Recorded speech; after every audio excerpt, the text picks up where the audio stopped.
खाली आतन जान ब्यो से पहले तो जन सजा की बात है, लेकिन ब्यो का बात तुम्हारा जिम्मेदारी बन जाती कुछ गेर गांठ ले जान के विचार कर आंदा हो कपड़े हमारा छोटे छोटे नौ न होला तेरा हाथ में धुली पैसा भी धनी अब ब्यो का बात है तो खाली हाथ में तो जो नहीं और फिर वो नहीं आ जाता तो उससे तो शोभा की बात नहीं से और वो व्यवस्था हम नीच कदाचित अगर मैं जाऊंगी अपना मित्र से मिलने होता है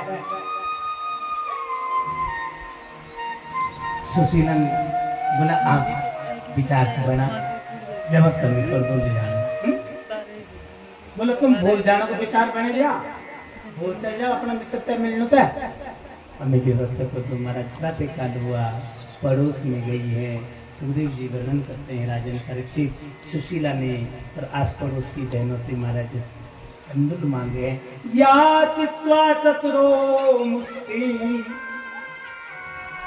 विप्रान पृथक कंदुलान चैन खंडेन तान बद्ध्वा वर्ते तादारुकायनम बोले 4 मुट्ठी चावल की लाई है मांग करके विचार करो उसके लिए रखने के लिए भी व्यवस्था नहीं है तो फिर क्या मिला बोले चैल खंड भी नहीं फटा कपड़ा मारा उसको चैल खंड कहते हैं कपड़े का एक खंड टुकड़ा उसमें कोटी बनाई सुदामा जी को दी सुदामा जी महाराज अपना दंड कमंडल उठाया भगवत भजन करते करते और द्वारिका के लिए प्रस्थान कर दिया सुखदेव जी वर्णन करते राजन परीक्षित चलते चलते महाराज और साई हो गई यहाँ पे भाव है उधर महाराज क्यों जीव और ब्रह्म का मिलन है हमारे यहाँ एक किताब थी द्वासु पढ़ना वो 2 सुंदर मित्र अमुक स्थान पे रुक गए हैं तुम जाओ और उन्हें उसी महाराज शयन स्थिति में और उठा करके द्वारिका के किसी उपवन में उनको रख दो इतना उनका परिश्रम बच जाएगा योग माया आई है सोते हुए सुदामा जी को इन्होंने विचार कर दिया तो अंधेरा हो गया और द्वारिका भी दूर है तो आज रात को यहीं पे विश्राम कर लेता हूँ योग माया ने उठाया महाराज जी द्वारिका में उपवन में रख दिया प्रातः काल हुआ सुदामा जी महाराज उठे हैं देखा तो महाराज इतनी सुंदर द्वारिका क्योंकि जिस द्वारिका का निर्माण विश्वकर्मा जी ने करा वो कोई साधारण हो सकती है जिस द्वारिका का निर्माण द्वारिकाधीश के कहने पे किया है वो कोई साधारण हो सकती है वो द्वारिका कि जिस परम पिता परमात्मा ने इतनी सुंदर संसार की रचना करी यद्यपि ये संसार नश्वर है वो बनाने वाला जो परमात्मा है उसका स्थान कितना सुंदर है द्वारका की चकाचौंध इतनी सुंदर उपवन इतनी सुंदर बावलियां हैं बड़ी बड़ी ऊंची ऊंची महाराज अट्टालिकाएं बड़े बड़े राजमहल सुंदर राजपथ आश्चर्य में सुदामा जी है मैं तो इस स्थान पे नहीं रुका था कि मैं कहाँ आ गया भाई जब अंधेरा हुआ तो मैं तो अर्धमार्ग में था मैं तो निर्जन वन में था मैं सोते सोते यहाँ कहां से पहुंचे क्योंकि वो तो परमात्मा की माया का कमाल है फिर अपने को समझाते हैं कि महाराज मैं थका हुआ था अंधेरा भी हो गया था आंखों से अब्दितों में दान शरीर होगी तो ऐसे में ये छोड़ना लेकिन मैंने समझ कि जंगल में चले और कई बात अब तक समझा माशा कि भाई लेकिन क्या लौट जाए तब उठाए थे वो के पता कि भगवान की माया तो महाराज ने देख लाई तो समझा माशा आपसे अपना दंड कमंडल उठाया महाराज चलना प्रारंभ किया वहाँ तो द्वारिकावासी है द्वारिकावासियों से पूछते हैं कन्हैया का स्थान कहाँ है कन्हैया कहाँ बैठे बोले कौन कन्हैया बोले यहाँ का राजा तो बोला महाराज जरा नाम ढंग से लो है महाराजा धीराज सुंदर विश्लेषण लगाओ राजा का कोई ऐसे नाम लिया जाता उनका राजा होगा तुम्हारा मेरा तो नगुटिया यार है चले हैं महाराज राजपथ पे राजपाल ने सैनिकों ने बता दिया जैसे ही दरवाजे पे पहुंचे महाराज ने उनको सूचना दिए जाओ और अपने द्वारिकाधीश से कहो सुदामा मिलने आए हम लोग मुझे भी बोल दे कि महाराज द्वारपाल धक्का देगा तो आज को नहीं अभिनय भी करो ना हम ना खत्म है। अब द्वारपाल जो सुदामा जी पर धक्का देना चाहते द्वारकाधीश ने क्या कहा है, परमात्मा ने क्या है, क्या कहा, विप्रप्रसादाधर धरो विप्रप्रसादा अजिता जितो। तो ब्राह्मणों के आशीर्वाद से ही महाराज में आधिपत्य द्वारका का मुझे मिला है। विप्र के आशीर्वाद से ही महाराज मुझे ये रुक्मिणी मिली है। नमो ब्रह्मण्य देवाय गो ब्राह्मण्य हिताय च जगत हिताय कृष्णाय गोविंदाय नमो नमः। और उनके द्वारपाल आए हुए ब्राह्मण को धक्का मारे। अच्छा, यहाँ पे विचार करने की एक बात और है। आज सुदामा ब्राह्मण आया, इससे पहले दूसरा ब्राह्मण आया था, कौन, जो रुक्मिणी का पत्र लेकर के आए थे, तो उनको क्यों धक्का नहीं मारा? यदि उनके द्वारपाल धक्का ही मारते हैं तो महाराज जो ब्राह्मण पत्र लेकर के आए थे, अब दूसरी बात उन्होंने कोई द्वारपाल को ये भी नहीं कहा कि मैं पत्र लेकर के आया हूं। हमने अपनी तरफ से महाराज कपूर कल्पनाएं बना करके और आज समाज को सौंप दी और महाराज आज कथा के बीच में अभिनय करवा रहे हैं, सुदामा का पात्र बनाया है और द्वारपाल उसको धक्के मार रहे हैं और हम ताली बजा रहे हैं। विचार करने की बात है कि जिस विप्र का चरित्र भागवत में जिसको स्थान मिल गया, महाराज उसका स्थान कितना ऊंचा है और वो किसी भी तरह से दया का पात्र नहीं है। तो प्रशांत आत्मा है, जितेंद्रिय है, वो सुदामा तपस्वी है।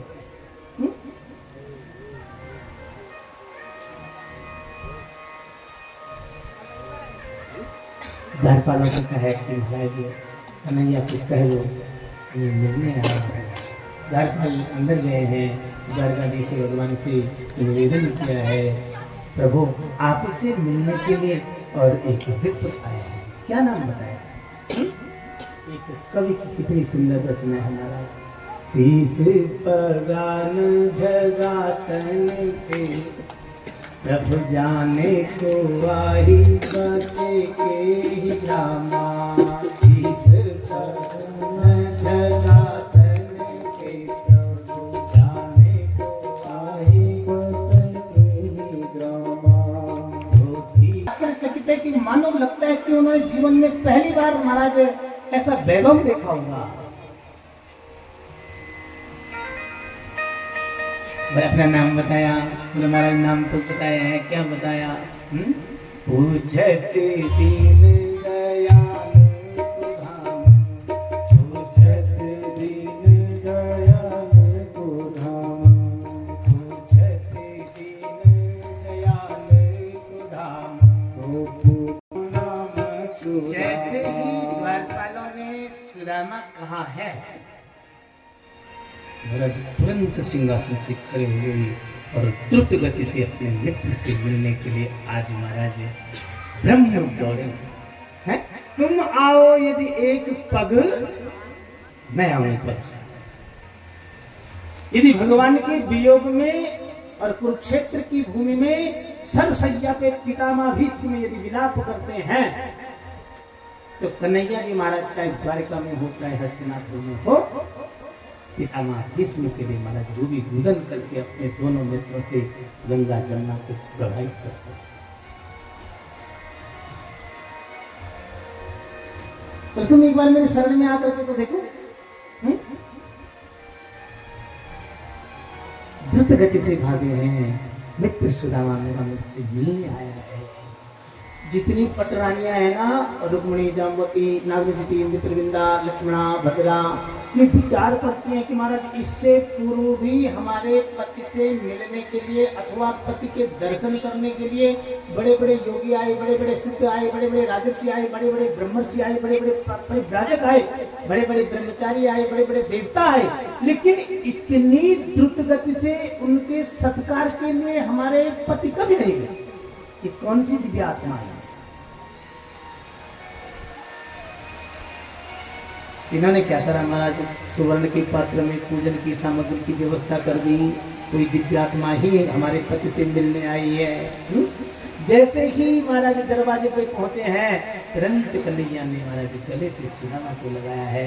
आज सुदामा की तपस्या का ये फल है कि जीव और ब्रह्म का मिलन है। जो जीव की महाराज संसार में भटक रहा है, ससम्मान से अंदर ले गए हैं। सुंदर सिंहासन के बगल में चौकी लगाई है, चौकी में सुदामा जी को महाराज जी बिठाया। और सुदामा जी की स्थिति को देख करके, क्यों कन्हैया जानते हैं कि महाराज मित्र सुदामा ने कभी अपने परिवार, कभी अपने शरीर की चिंता नहीं करी, क्योंकि उस समय को उन्होंने मेरे चिंतन में लगाया है और उसका परिणाम मेरे मित्र सुदामा का शरीर कितना दुष्ट हो गया, हटिया हो गया। जानते हैं कि शरीर क्षणभंग हो रही, क्या क्षण हो, क्या देख लेते हैं, बस प्राण रहे तो हम अपने प्राणनाथ का चिंतन करता है। इससे ज्यादा इसका लालन पालन क्या है, विशेष सुख में शरीर को क्यों लगा, एक नहीं ये इसमें समाप्त होना ही होना, इसका दुरुपयोग नहीं, इसका सदुपयोग करो। चौकी में पटरानी हमारा जो जलपात्र लेकर के आ गई है।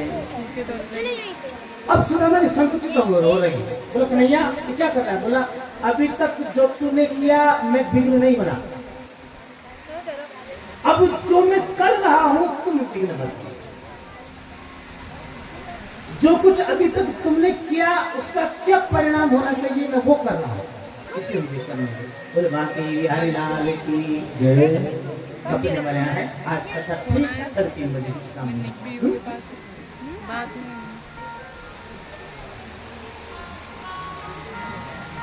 महाराज चल का पत्र आ गया, रुक्मिणी सत्यभामा और चल डालने के लिए महाराज तैयार है।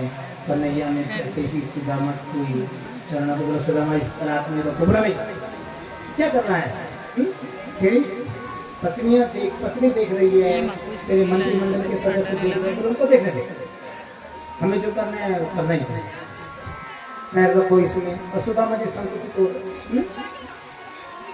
कन्हैया ने जब सुदामा के महाराज चरणों की स्थिति देखी, नेत्रों से गंगा जमुना सुदामा कितना त्याग तेरा है, अपने शरीर की भी सुध नहीं है, पैर फटे पड़े हुए हैं, कांटे चुभे हुए हैं, पैरों की तरफ कभी ध्यान नहीं दिया। एक संत ने कहा था कि संत का चरण बड़ा कठोर है, क्यों? क्योंकि संत शरीर पे ध्यान, वास्तविक संत की बात कर रहा हूं, संत का हृदय कोमल होता है, संत का। मुझे पता है तेरे तो पहले से देने की इच्छा नहीं थी, लेकिन तेरा विवाह हो गया है, भाभी ने कुछ तो जरूर भेंट दी होगी। बोला नहीं मैं कुछ नहीं लाया। अच्छा पहले ये बता कन्हैया तेरा भी विवाह हो गया क्या? बोला तेरी कृपा से विवाह हो गया। बोला क्या है बहू ने भी सेवा लगाना तो नहीं है अभी। बोला हमने सोचे तुम ठगिया बिछा भूख बिछा खान खाने के बाद आराम से तब आशीर्वाद दे ले। बोले ये क्यों आशीर्वाद दे भाई आंधी पार तक प्रणाम कर चढ़ो छो। अब सुदामा तक के पता के एक बारी उठते लंग्यार लगी तब तक भोगन प्राण निकल गया आशीर्वाद दे। तो बोला अब तो बोला बारे पे बोला रुक्मिणी सत्यभामा मित्रविंदा नागनिधि महाराज 300 400 बोला क्या शरद द्वार के उल्लंघन में उपयोग करे मजाक तो नहीं करनी चाहिए। तो पहली बड़ी नटखट रही छे। बोला ना नटखट पहली छो में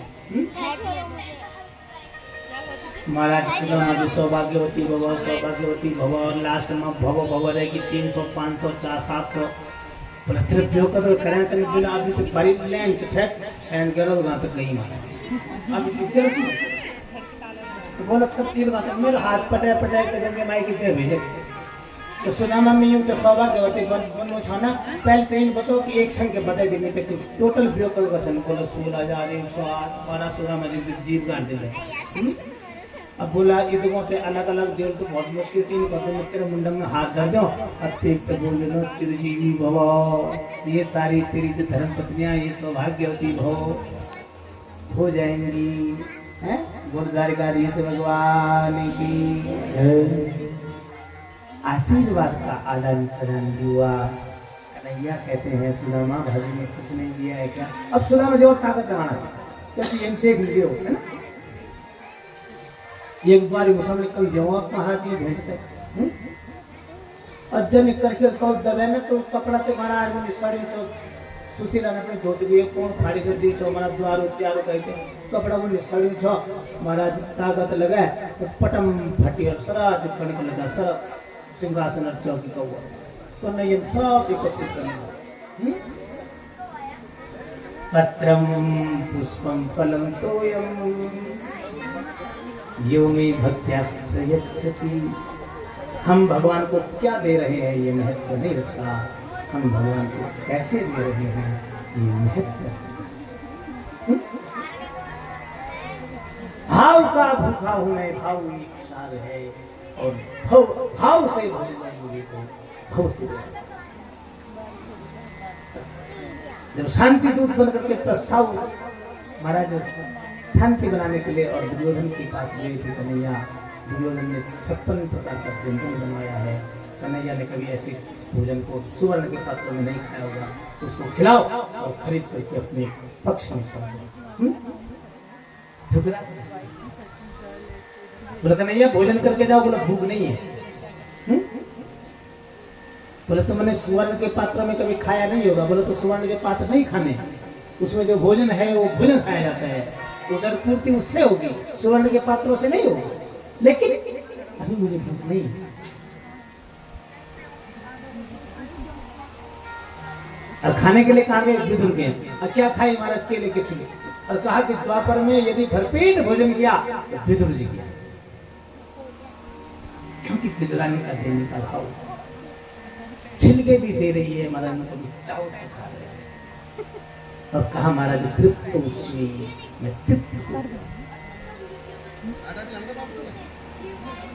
दुर्योधन खाना दो स्थिति में खाना चाहिए, भोजन ही दो स्थिति में करना चाहिए।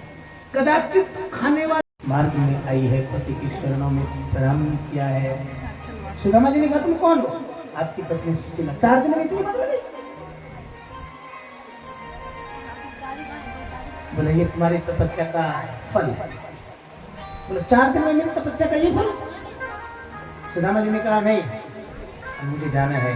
जैसे ही महाराज आगे को जाने को हुए, सुशीला ने द्वारिकाधीश भगवान का स्मरण किया, प्रभु मुझे आपकी संपत्ति नहीं चाहिए, जिस संपत्ति के कारण हम पति पत्नी में वियोग हो जाए, मुझे ऐसी संपत्ति को मैं दूर से ही महाराज छूना भी नहीं चाहूंगा। द्वारिकाधीश आए हैं, सुदामा क्या करना, हमेशा ऐसे ही रहोगे क्या? अरे ये मैंने नहीं दिया है, ये तुम्हारी तपस्या और तुम्हारी पत्नी की तपस्या धैर्य का प्रतिफल है, इसका तुम सुंदर सदुपयोग करो। और महाराज जी फिर कालांतर में सुदामा जी और माँ सुशीला और परमात्मा की परम धाम बोल द्वारिकाधीश भगवान की जय। भगवान की तो अनेकों लीलाएं हैं, लेकिन समय द्रुत